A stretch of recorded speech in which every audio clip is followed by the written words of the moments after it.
So that one is probably a female, right?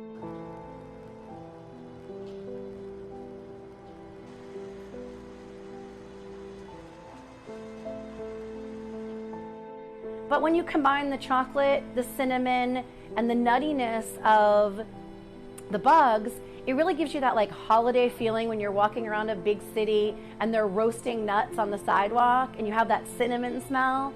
It's really what it tastes like. Number 5, 6, 7.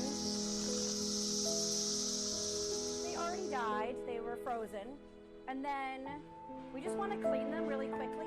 And then I did go to pastry school in Paris to learn my dipping technique. I'm pretty sure no one thought I would be using it on cicadas. 11, 12.